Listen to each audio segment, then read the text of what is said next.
everyone is amazingly friendly and welcoming. Actually living life and having a fun time and sharing that fun time with people who are visiting feels like one of the most important things that's going on. Really genuine interactions, you know, they're genuinely interested where you've come from, what your story is, where you're going, what's next on your itinerary, whether they can recommend a restaurant. Everyone is so friendly, you know, people will stop in the street. It's a very social city, and maybe that's something that doesn't always come across, is that it's not just that it's small, it's that people are genuinely interested and genuinely happy.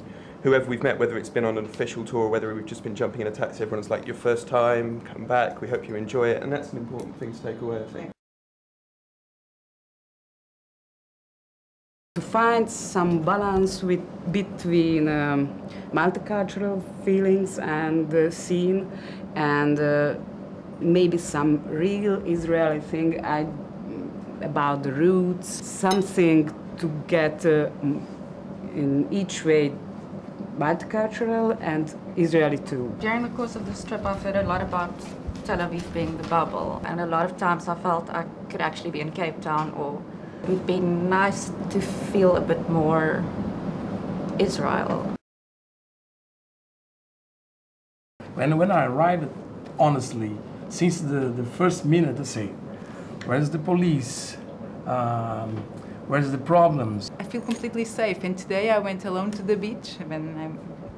I made plans to go with the girls, but I went alone first, and I think you can say that to a 27-year-old girl, she can walk on the beach and feel comfortable. I sat on my towel, I was reading, and I felt completely okay. The taxi driver, for me, it's the best character in the city because you have a very unique point of view when you can talk with these drivers.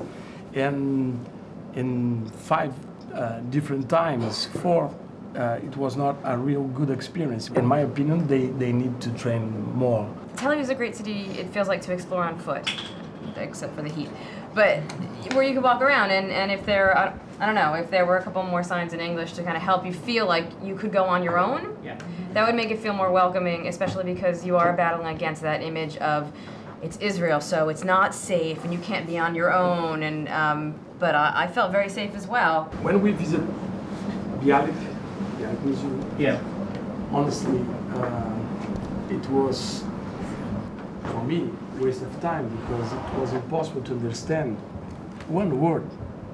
It's the main poetry is correct to say in English? National poetry. National poetry, and absolutely nothing in English. It was really impossible to find.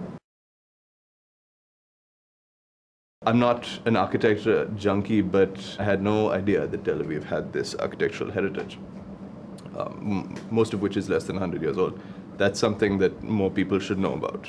Young people in Europe, or in my case in Barcelona, must know that in Tel Aviv nightlife is great, no? Because many young people in Barcelona, for instance, will come here if you say no, you can stay in the streets until 5 o'clock, and there is a very good venues and good DJs and good clubs. And another aspect I think positive is the multicultural part of the city. I didn't know nothing about it. You guys don't ever sleep, which is a little scary for me. I think I'm 3 days away from a psychotic episode if I stayed any longer. This is probably my one negative thing. I met a lot of very interesting writers, very intellectual, full of energy, very different. And for me it was very interesting what is the traditional of this literature, very young literature. And the most difference between Hebrew literature and Russian literature, French literature, American literature, because you know French literature is a literature of love. Russian literature is philosophical literature, the literature of death. American literature is the literature of existence. And what is I see the most important thing for writers, for people who write books in Hebrew, it's the love to life. The love life the best of all. And I feel this love in every restaurant, in every shop, in every talk. And it's a brilliant thing to love life. I think it's so. you.